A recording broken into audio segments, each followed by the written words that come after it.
ਗੁਰੂ ਕਾਲੀ ਖਾਲਸਾ ਜੀ ਫਤਿਹ ਸਾਨ ਕਰੋ। ਵਾਹਿਗੁਰੂ ਜੀ ਕਾ ਖਾਲਸਾ ਵਾਹਿਗੁਰੂ जी की फतेह। ਹੁਣ ਭਾਈ ਸਾਹਿਬ ਜਿਵੇਂ ਦੱਸ ਰਹੇ ਸੀ ਕਿ ਬਈ ਸਿਮਰਨ ਬਹੁਤ ਜ਼ਰੂਰੀ ਹੈ, ਔਰ ਬਾਣੀ ਦੇ ਵਿੱਚ ਵੀ ਕਈ ਜਗ੍ਹਾ ਦੇ ਉੱਤੇ ਜ਼ਿਕਰ ਆਇਆ, ਤੇਰੇ ਕਾਮ ਆਵਤ ਇਹ ਮੇਰੇ ਮਨ ਨਾਮ ਨਿਤ ਨਿਤ ਲੈ, ਜਨ ਨਾਨਕ ਕੇ ਗੁਰਸਿੱਖ ਪੁੱਤ ਹੋ, ਹਰ ਜਪਿਓ ਹਰ ਨਿਸਤਾਰਿਆ, जपो तो एको नामा अवर निराफल कामा। और असी गुरबाणी नूं अपने जीवन की एक आधार नूं लंघ के जे सिमरन नाल जुड़ते हैं तो मैनूं लगता कि साडे रोग जिहड़ी कई बीमारियां ने वो भी दूर होंदियां। जिस तरीके नाल सिमरन का अभ्यास है, जे आपां रोज़ 1 घंटा या 2 घंटे जिन्ना भी समा सानूं गुरु बख्शे, जे असी उस विधि नाल अगर सिमरन करिए तो मैनूं लगता कई रोगों तो आप दूर हो जाते हैं। सिर्फ सुनन नाल जो सानूं शक्ति मिलती है, जे असीं नूं करन भी लग जावांगे तो मैनूं लगता कि किथे ना किथे साडे जीवन दे विच बहुत फर्क आएगा। मैं एक छोटा जिहा उदाहरण तुहानूं दिना कि जिवें एक दीवार ते लिखिया सी कि पानी पीने से प्यास बुझती है। हुण जो लिखिया वो सानू भी समझ आ रहा, पर वो कह की रहा, वो कह रहा पानी पीने से प्यास बुझती है, जब तक पियांगे नहीं तो बुझेगी नहीं। इदां ही धन श्री गुरु ग्रंथ साहिब सानू बार बार प्रेरित करते हैं कि असी गुरु के उस शब्द नाल जुड़िए, गुरु के उस सिमरन नाल जुड़िए जिहदे नाल साडी अगली 84 लाख की जिहड़ी जून आनी है वो ठीक हो जाए। ये सारे सारिਆਂ ਨੂੰ पता है कि असी 84 लाख जून कट्टन तो बाद इस देही रूप च आए हैं। भजो गोबिंद भूल मत जाओ, मानस जन्म का यही लाओ, अब ना भजस भजस कब भाई, आवे अंत ना भजया जाए। फिर महाराज कहते भलो समो सिमरन की बरिया, कि वह समा जिहड़ा है वो सब तो भला जिसले तुसीं सिमरन की बरिया चलती है। और धन श्री गुरु ग्रंथ साहिब महाराज दे चरणों च बह के जे असी सिमरन ना कीता, जे असी कीर्तन नाल ना जुड़े, जे असी अपनी दुनियावी गल्लां ही करते रहे तो फिर सानू इहो जिहे समागमां च आउण दा कोई फायदा नहीं होना। और मेरी तुहाडे सारियां दे चरणों च बेनती है कि जिन्नी संगत जुड़ी है, क्योंकि पिछले 2 सालों तो आप जी की असीस नाल धर्म प्रचार की सेवा निभा रहे हैं, एक गल सामने आई है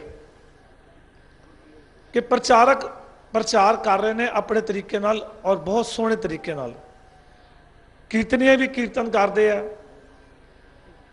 पर उसका जिहड़ा लाभ है, उसका जिहड़ा सानू रिजल्ट मिलना चाहिए वो रिजल्ट बाहर नहीं आ पा रहा।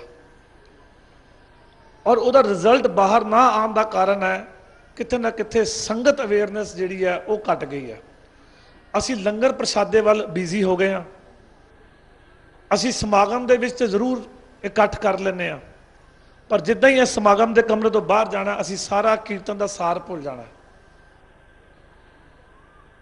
असी अज तक ये फैसला नहीं किया कि अज समागम है, एक टीच वन का असी एक मैसेज लैके चले सी कि हर गुरसिख भाई का फर्ज बनता है कि जे वो समागम जा रहा, जे वो गुरुद्वारा साहब जा रहा, जे वो गुरमत वाल जा रहा तो अपने नाल एक दी बांह फड़ के जरूर लैके चले।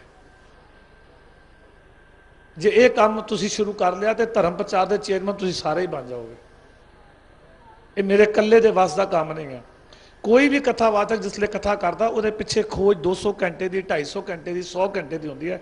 एक एक शब्द का किन्नी करनी वारी वो अर्थ कटते तब जाके तुहाडे सन्मुख होंदे आ। एक एक कीर्तनिया एक एक शब्द को किन्नी वारी विचार के, किन्नी वारी उन्होंने समझ के फिर तुहाडे नाल साझा करता है। तुहानूं तो बैठे बिठाए काम करके मिलता है, पर तुसी उस मैसेज नूं जे अगे नहीं फैलाया तो फिर मैनूं लगता कि असी किथे ना किथे प्रबंधकों को दोष ना दईए, कीर्तनियां को दोष ना दईए, प्रचारकों को दोष ना दईए। मैं कल भी कितने समागम च बेनती कर रहा सीगा कि आप एक एजेंसी के मगर, एक सरकार के मगर लग गए हैं कि इन्हें पततपना वधाता, इन्हें नशे वधाते, इन्हें सब कुछ करता। जे असी धन गुरु गोबिंद सिंह साहब का कहना मान लेंदे, पीवो पौहल खंडे धार होए जन्म सुहेला, वाहो वाहो गोबिंद सिंह आपे गुरचेला, फिर साडे घर केड़ा नशा वाड़ सकदा सी, साडे घर केड़ा पततपना वाड़ सकदा सी। ਅਸੀਂ ਆਪ ਹੀ ਆਪਣੇ ਪਿਓ ਦੀ ਗੱਲ ਨਹੀਂ ਮੰਨੀ। ਦੋਸ਼ ਲਾਉਣ ਵਾਸਤੇ ਅਸੀਂ ਹਮੇਸ਼ਾ ਤਿਆਰ ਖੜੇ ਹਾਂ।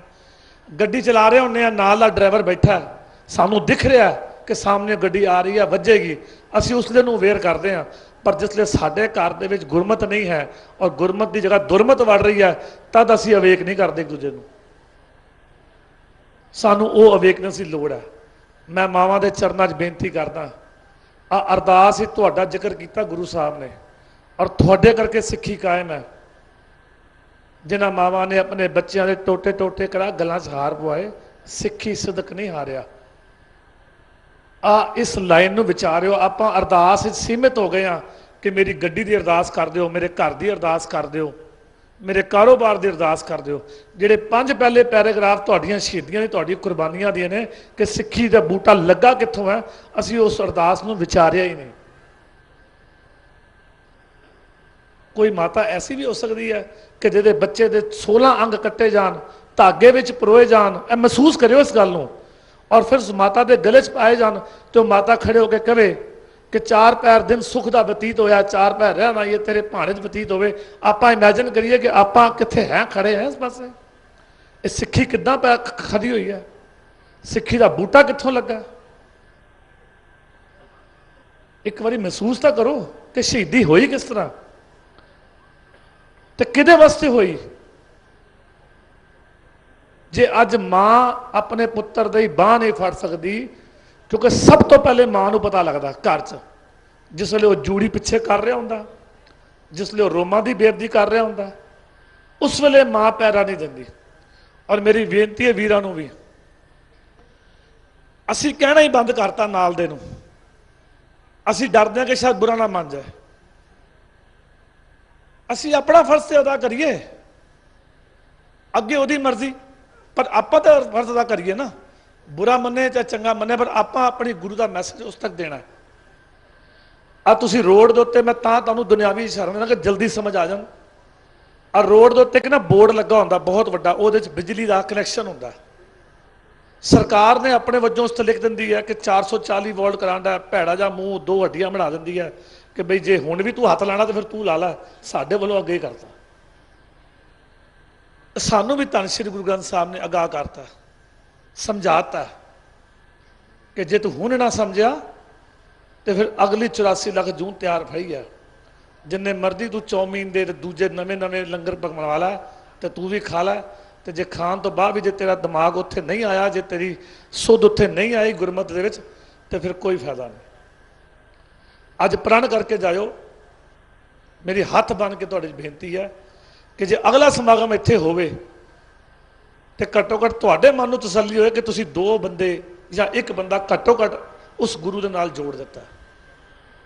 ਇਹ ਤੁਹਾਡਾ ਪ੍ਰਚਾਰ ਤਾਂ ਸਫਲ ਹੈ, ਸਾਡਾ ਕਿਹਾ ਤਾਂ ਸਫਲ ਹੈ, ਭਾਈ ਸਾਹਿਬ ਦਾ ਕੀਰਤਨ ਕੀਤਾ ਤਾਂ ਸਫਲ ਹੈ ਕਿ ਘੱਟੋ ਘੱਟ ਅੱਜ ਜੋ ਤੁਹਾਡੇ ਨਾਲ ਨਹੀਂ ਆਇਆ, ਤੁਹਾਡੀ ਬੇਟੀ ਤੁਹਾਡੀ ਨੂੰਹ ਨਹੀਂ ਆਈ, ਤੇ ਘੱਟੋ ਘੱਟ ਉਹਨੂੰ ਨਾਲ ਜ਼ਰੂਰ ਲੈ ਕੇ ਆਇਓ। ਤੁਹਾਡਾ ਬੇਟਾ ਨਹੀਂ ਆਇਆ ਤੇ ਉਹਨੂੰ ਜ਼ਰੂਰ ਲੈ ਕੇ ਆਇਓ। ਆਪਾਂ ਸਾਰੇ ਭਰਾ ਜਾਣਦੇ ਹਾਂ ਕਿ ਅਸੀਂ ਆਪਣੇ ਕਾਰੋਬਾਰ ਨੂੰ ਅੱਗੇ ਵਧਾਉਣ ਵਾਸਤੇ ਚਾਹੁੰਦੇ ਹਾਂ ਕਿ ਮੇਰਾ ਬੱਚਾ ਮੇਰੀ ਦੁਕਾਨ ਮੇਰੇ ਤੋਂ ਵਧੀਆ ਸੰਭਾਲੇ, ਤੇ ਆਪਾਂ ਇਹ ਕਿਉਂ ਨਹੀਂ ਚਾਹੁੰਦੇ ਕਿ ਮੇਰੇ ਬੱਚੇ ਦਾ ਦਾੜਾ ਮੇਰੇ ਤੋਂ ਵੱਡਾ ਹੋਵੇ। ਆਪਾਂ ਇਹ ਕਿਉਂ ਨਹੀਂ ਚਾਹੁੰਦੇ ਕਿ ਜੇ ਮੈਨੂੰ 10 ਬਾਣੀਆਂ ਕੰਠ ਨੇ ਮੇਰੇ ਬੇਟੇ ਨੂੰ 15 ਬਾਣੀਆਂ ਕੰਠ ਹੋਣ। ਆਪਣੇ ਅੰਦਰ ਇਹ ਵੀ ਚਾਹ ਪੈਦਾ ਕਰੀਏ, ਤਾਈਓ ਅੱਗੇ ਅਸੀਂ ਵਧਣਾ ਤੇ ਤਾਈਓ ਅੱਗੇ ਵੱਧ ਪਾਵਾਂਗੇ। ਜਿਵੇਂ ਭਾਈ ਜਸਵੀਰ ਸਿੰਘ ਜੀ ਖੰਨੇ ਵਾਲਿਆਂ ਨੇ ਬੂਟਾ ਲਾਇਆ ਸੀ ਨਾਮ ਸਿਮਰਨ ਦਾ, ਅੱਜ ਤੁਹਾਡੇ ਸਾਹਮਣੇ ਕਿੰਨਾ ਵੱਡਾ ਇਹ ਵੱਧ ਗਿਆ। ਇਹਨੂੰ ਅੱਗੇ ਵਧਾਉਣ ਦਾ ਜ਼ਿੰਮਾ ਤੁਹਾਡਾ।